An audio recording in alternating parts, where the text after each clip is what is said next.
स्वीकृतवरून दिगंबर जाधवांच्या आणि पद्माकर जगदाळे यांच्या आरोपात काही तथ्य नाही. उलट त्यांचे 10 वर्षातील धंदे बघा असा प्रतिहल्ला महापालिकेचे राष्ट्रवादीचे गटनेते मैनुद्दीन बागवान यांनी केला आहे. जर पक्षाकडून 2 नावे आली असतील तर माझे नाव घाला म्हणून जगदाळे का सांगत होते, असा सवाल बागवान यांनी पद्माकर जगदाळे यांना केला आहे. स्वीकृतसाठी मासाळे यांचे नाव सगळ्यांना विश्वासात घेऊनच निर्णय घेतल्याचे मैनुद्दीन बागवान यांनी पत्रकार परिषदेत सांगितलं आहे.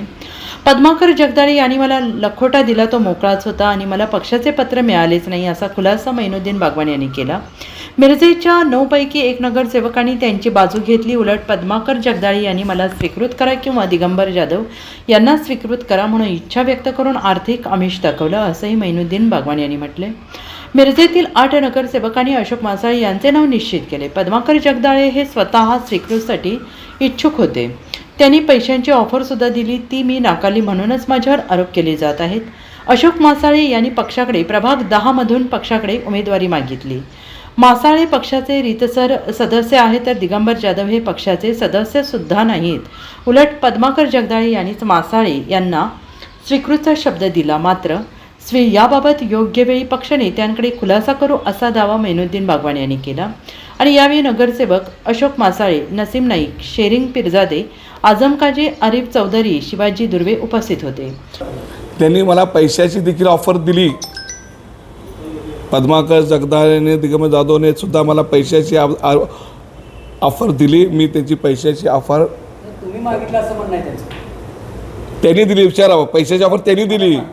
तुम्ही मागितले. तुम्ही त्या ज्याला सुखरूप नगरसेवक केला त्याच्याकडनं मोठा आकडा घेतला, ते घेण्यापेक्षा आमच्याकडनं एवढं पैसे द्या, आम्ही द्यायला तयार आहे. पण तुम्ही पक्षासृष्टीकडनं जे काय मी काल सांगितलं, मी कुणाकडे पैसे घेतले ते तिने सिद्ध करावं, नाही तर मी त्यांच्यावर कायदेशीर कारवाई करेन. उलटा त्यांनी मला पैशाची लालच दाखवत होते. त्यांनीच आमिष, मला पैशाची आमिष दाखवत होते. मी त्यांच्या आमिषाला बळी पडलो नाही. स्वतः पद्माकर जगदाळे, तुम्ही सांगितलं, तुम्हाला सांगितलं त्यांनी प्रेसमध्ये की आम्ही पैसे देतो, पण त्याच्या पैशाला आम्ही बळी पडले नाही. जे सन्मान्य सदस्याची चर्चा करून निर्णय घेतलेला आहे. हां, कदाचित एवढा आग्रह त्यांचा असेल, म्हटलं होतं जे मला जे ऑफर दिली मी टुकार नव्हती ऑफर त्यांना दिली असेल, कदाचित त्यांनी होऊ शकतो. आता तुमच्यासोबत किती नगरसेवक आहेत तुमच्या बाजूने? तुम्ही म्हटलं की सगळ्या नगरसेवकांनी मला नाव दिलं म्हणून मी नाव घेतलं. असे नगरसेवक साहेब, त्यांनी काय म्हटलं प्रेसमध्ये, एकही नगरसेवक त्यांच्या बाजूने नाही आहे असं त्यावेळी सांगितलं. जिल्हाध्यक्ष आहेत, शहर जिल्हाध्यक्ष गटनेता तुम्ही जर माझ्या बाजूनं किती नगरसेवक आहेत, त्यांच्या बाजूने किती नगरसेवक आहेत. ज्यावेळेस शिष्टमंडळ आम्हाला मुंबईला बोलून घेईल त्यावेळेस तिथं सर्व नगरसेवक आपली बाजू मांडतील.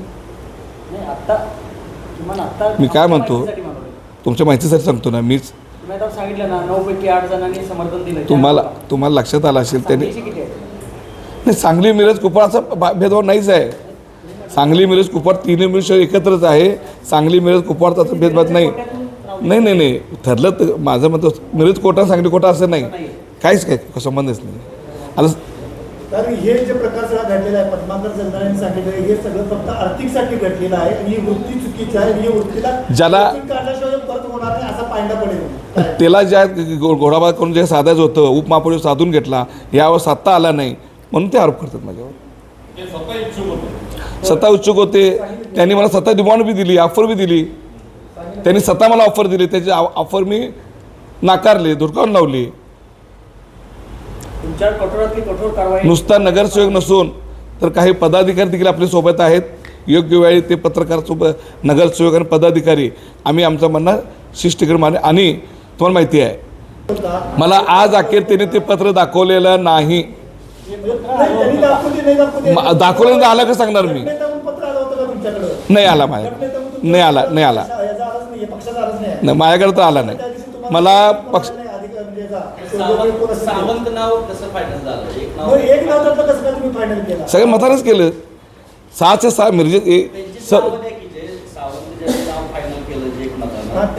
अहो सब निरीक्षककडे ऐका की, निरीक्षककडे आहे की नाही, सांगलीचे 6 नगरसेवक होते, 6च्या 6 नगरसेवक एकमताने गेले होतं. ऐकून घ्या. आणि ज्या वेळेला सावंत हे झाल्यानंतर संजय काका असतील, पद्माकर जगदाळे असतील, मी होतो, दिगंबर जाधव होतो, निशिकांत पाटील होतं, त्यांना त्यावेळेसुद्धा अजितदा असताना त्यांना शब्द दिलं गेलं होतं. त्यांना शब्द दिलं गेलं होतं. आणि 10 नंबरमध्ये आता मासाडला देण्याचं कारण तुम्ही सांगतो, हे मासाड यांनी सुद्धा स्वतः तुम्ही त्यांना विचारू शकताय, मासाड यांनी आपल्याकडं 10 नंबर वार्डामध्ये उमेदवारी मागितली होती सर. पण पक्षाचा सदस्य सुद्धा नाही त्यांनी असं पक्षाचा सदस्य साहेब हेच सांगतो, पक्षाचे सदस्य सुद्धा नाही, त्यांनी काँग्रेसकडे सुद्धा मागणी केली होती म्हणून. ऐका हेच मतलब होतंय. उलटा दिगंबर जाधव आपल्या पक्षाचा सदस्य नाही.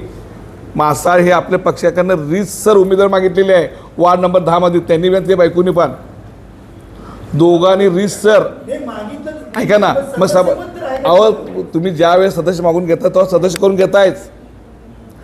ज्या वेळेला अर्ज मागणी करून घेताय तेव्हा जिल्हाध्यक्ष जबाबदारी असते की त्यांना सभासद करून घ्यायचं आणि मग त्यांना फॉर्म द्यायचा आहे. पण जिल्हाध्यक्ष आणि खोटं बोलायला, सदस्य नेमकं सांगतात, जिल्हाध्यक्ष ऐका ना, सांगितलं. जिल्हाध्यक्ष काय बोलतो जिल्हा दिसेल माहीत ना. पण त्यावेळेला पद्माकर जगदाळे यांनीच त्यांना अर्ज भरून नाही, तुम्हाला पक्षाचा विचार करतो, तुम्हाला कॉपर करतो, त्यांनी शब्द दिला होता मासाडला. तुम्ही मला विचारण्यापेक्षा तुम्ही सर्व मासाळची मुलाखत घ्या, मासाळला विचारा. Bureau report SVN Marathi, Miraj.